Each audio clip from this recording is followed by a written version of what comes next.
Hey there, let's make a needlebook using a Dollar Tree potholder and some scraps of fabric and a few pieces of felt. So I cut the potholder like a 5x7, cut off those rounded corners on there, and I've just got some scrap fabric that I've had for a while, kind of a funky fabric. So this is going to be kind of a messy needlebook. I'm cutting that just a little over 2 inches wide, and I'm just tearing it because I like those torn edges. But put one at the top and then one at the bottom. But we're going to do some other stuff before we do that.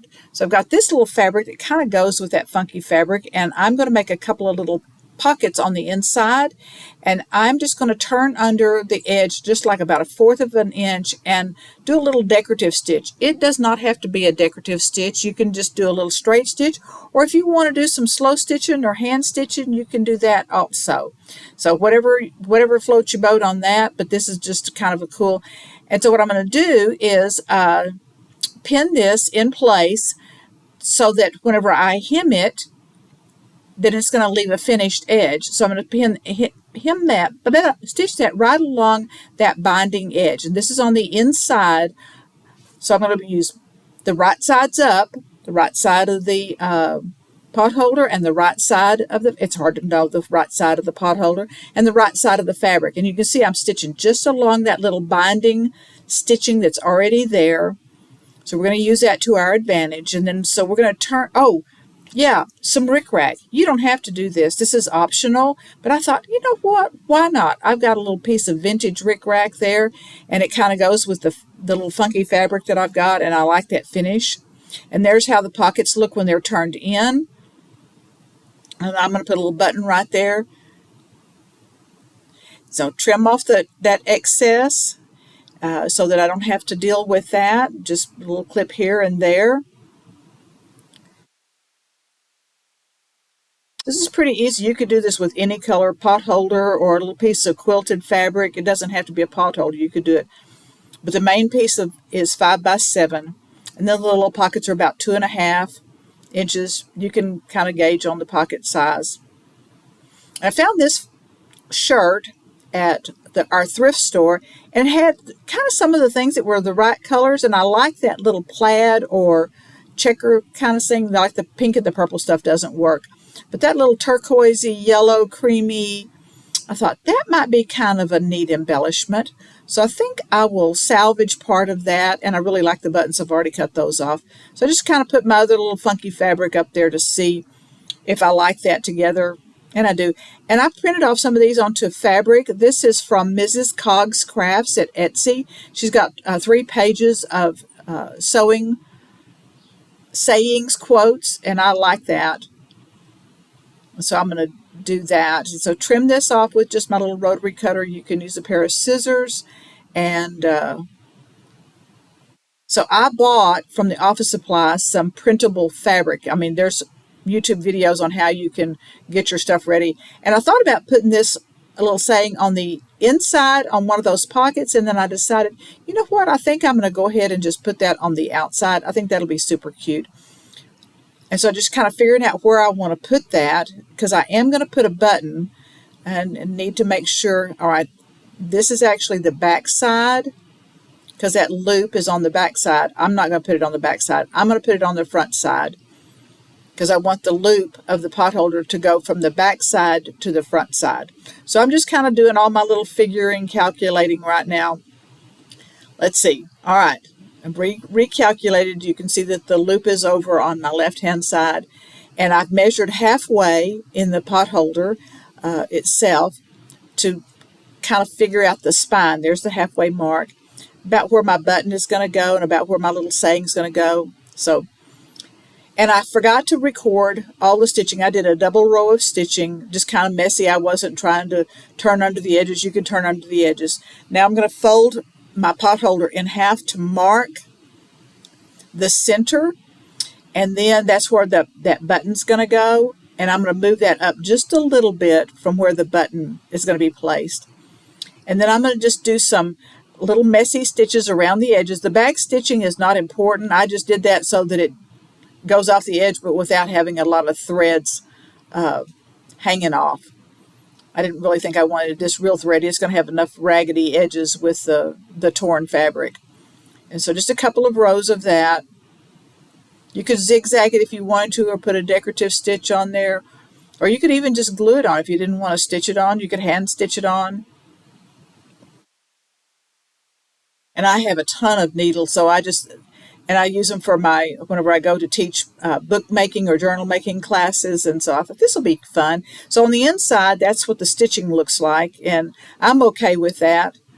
All right, so now then we're going to add our funky fabric. And so I've got right side of the potholder up and the wrong side of the edge fabric up. And I'm going to start from the inside, and I'm just going to do like pressure foot width on both sides to the edge of the potholder and to the edge of the fabric. So just kind of right down the middle. And I back stitched at the front, and I'm going to back stitch here at the end. And I'm going to do that on both sides, and I'm going to turn it. And now I can feel where my stitch is in there. And so I'm not going to pin it. I'm just going to go ahead and turn that fabric, kind of get it all adjusted here, and then stitch right down that row. And it'll be a little wonky on the back side, but that's okay. Wonky and funky, that's what this is. See right there? I'm going to do one more row of stitching for the top side, so you can see that from the front. And it's not straight by any stretch of the imagination. I trimmed it off. That was a little long, so I trimmed it off, but I'm going to fray that little edge so it matches the other torn edges. And now I'm going to find my middle, and I'm on the inside of the book, the Needlebook, to find my middle. So just adjust from both edges, both corners. And then I'm going to put my felt. I'm going to find the middle of my felt and line it up, and then I'm going to do 2 rows of stitching. And I apologize because my light was, I don't know, when I moved my camera and I moved my sewing machine, then I didn't get my stuff put back in the right place. And I was just so excited about getting this put together that so here I am. I'm going to stitch a little to the left of center, and then I'm going to do about 2 to 3 stitches to turn and then go back up the other side. In just a second, I'll show you. See, like that. And you don't have to do that. You could just do a single row of stitching, but I just gave it a little bit of extra something there. I think that's kind of cute. And so on the inside, you trim out my little threads. I like the way that that's looking. And on the back side, you can hardly see it because of the pattern that I've chosen to put on the back. And pretty cute. Now then, on the inside, let's do the button first. Let's put the button on first. We want to do that. And so figured out where my placement for my button. And I'm just using embroidery floss. That's just my pen. I'm going to use embroidery floss and just tie a knot to the front. And I tie 3 knots to the front.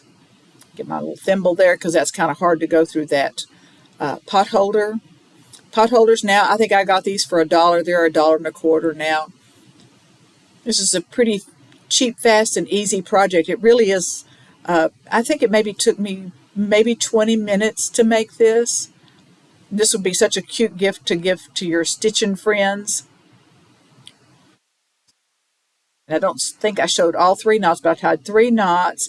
And you could tie a bow, but I don't think the bow would stay in there, so I just clipped off my ends.